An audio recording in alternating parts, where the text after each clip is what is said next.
Bom, vou falar agora sobre os bens públicos da União,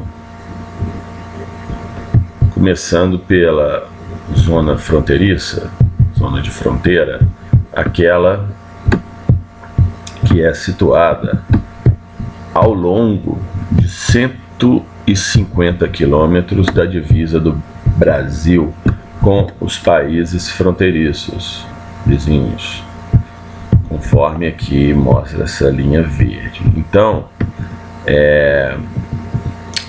nessa linha de fronteira tem terrenos privados e públicos, né? Não é considerado um bem público somente por ser situado na faixa de fronteira. Porém, a Constituição resguardou que serão bens públicos aqueles indispensáveis à garantia da segurança nacional.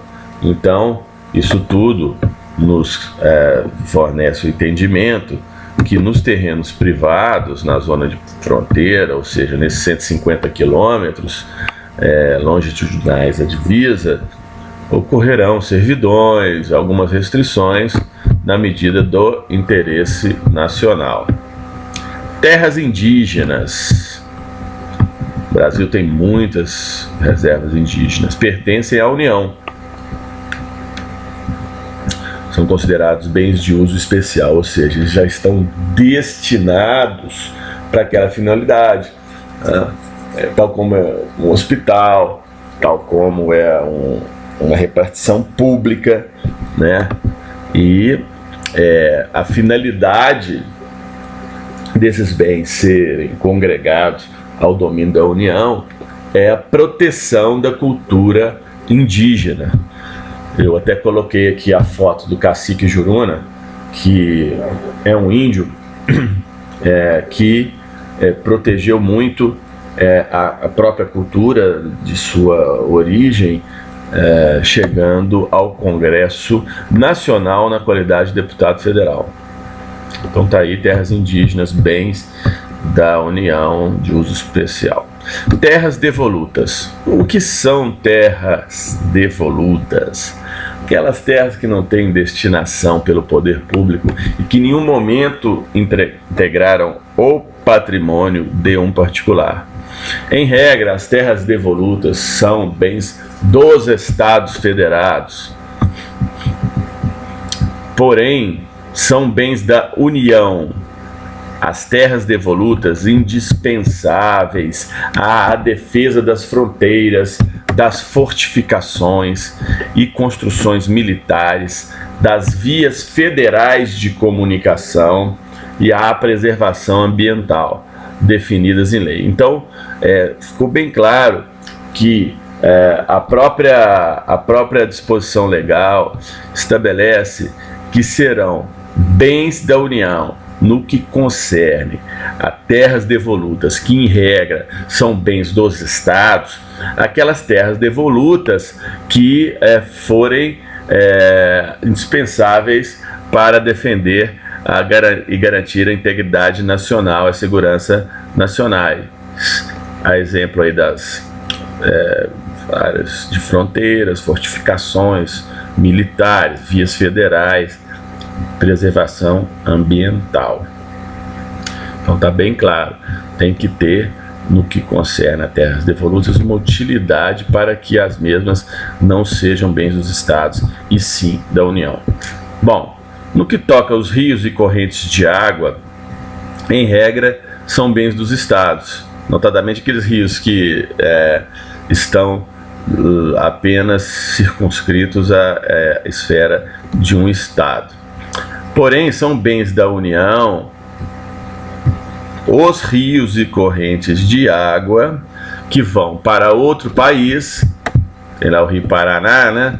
Ou vem de outro país e que banhem mais de um estado da federação. Por exemplo, Rio São Francisco, mais conhecido como Velho Chico.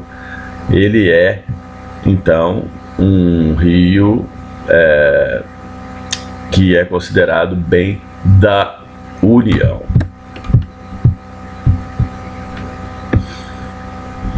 Em relação aos potenciais de energia hidráulica, essa questão da energia é estratégica, então são bens da União. Mesmo localizado em um rio que esteja apenas circunscrito à geografia de um estado apenas. Falou-se em potencial de energia hidráulica, falou-se em bem exclusivo da União. Bom, agora nós vamos falar em relação aos dispositivos, vamos dizer, limitadores assim dos espaços territoriais. Então vamos começar pela linha de pré-mar. Está aí Jesus na praia, que são 33 metros, que é a idade de Jesus, da pré-mar, que é a maré média, medida lá em 100, 200 anos atrás, que é fixa, e seus acrescidos, ou seja, se mudou ou diminuiu a linha de pré-mar, pouco importa, vale aquela fixada lá na lei de 100 anos atrás. Então, esses terrenos têm toda uma natureza diferenciada, né, em relação a sua importância nacional, e que as pessoas ocupam, elas não detêm a propriedade, e para isso pagam laudêmio e enfiteuse. No caso, por exemplo, de prédios beira-mar, tal como aqueles prédios ali, por exemplo, ali beira-mar de Santos, e então são 33 metros para dentro da faixa de areia, considerada a linha de pré-mar. Vou até colocar aqui, linha de pré-mar. Bom, aí aqui eu representei a divisa da terra com a água do mar para caracterizar a plataforma continental brasileira. Então, tem a linha de base e tem o mar territorial, que possui 12 milhas, e depois tem a zona econômica exclusiva, que tem 200 milhas, e a plataforma continental é exatamente a projeção no fundo do mar da zona exclusiva econômica. Então, a zona exclusiva tem 200 milhas marítimas.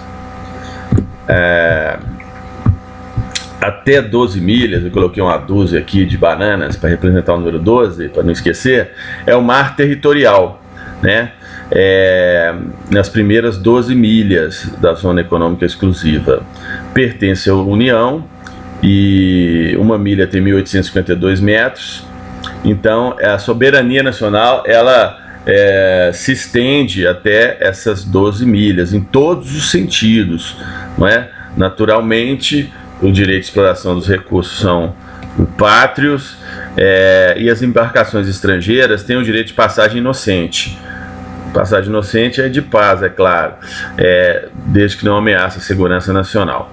De 12 a 24 milhas marítimas está posicionada a zona contígua, compreendida como dito, das 12 às 24 milhas marítimas. Então, na zona contígua, o Brasil poderá tomar as medidas necessárias para evitar as infrações às leis, aos regulamentos aduaneiros, de imigração, reprimir as infrações às leis e aos regulamentos em seu território ou no seu mar territorial.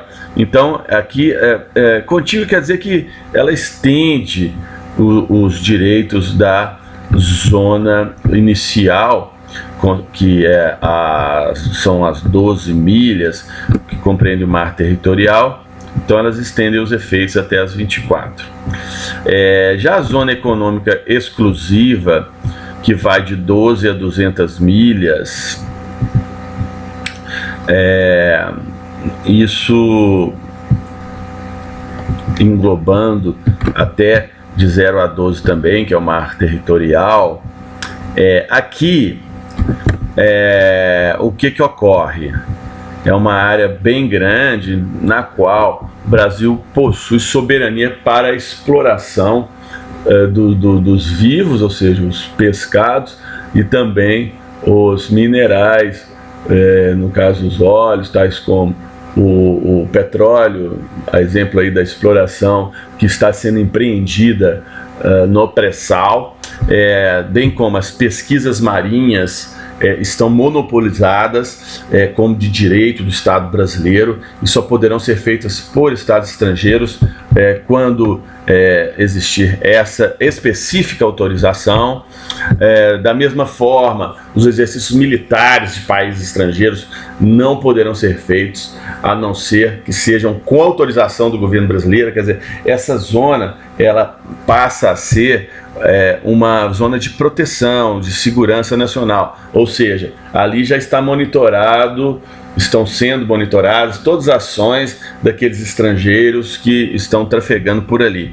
E é permitida a liberdade de navegação e sobrevoo, tal como os usos do mar internacional, a civil, só não pode a militar. Então, a plataforma continental, finalizando aqui, ela é a projeção no fundo do mar das 200 milhas marítimas, né, compreendendo em sua composição o leito e subsolo marinho. Então, o que regulamenta isso é a Convenção das Nações Unidas sobre o Direito do Mar, Montego Bay, salientando a soberania, como dito, da exploração brasileira. Qualquer tratativa também sobre ilhas artificiais estão sujeitas às regulamentações nacionais e são, por óbvio, de proveito do Brasil, bem como as investigações científicas nessa região compreendida no leito e no fundo do mar, até a projeção das 200 milhas, que são em linha reta da plataforma continental, não é? E o governo brasileiro, como dito, ele tem o direito exclusivo de autorizar e regulamentar as perfurações da plataforma continental, tal como no pré-sal, como dito.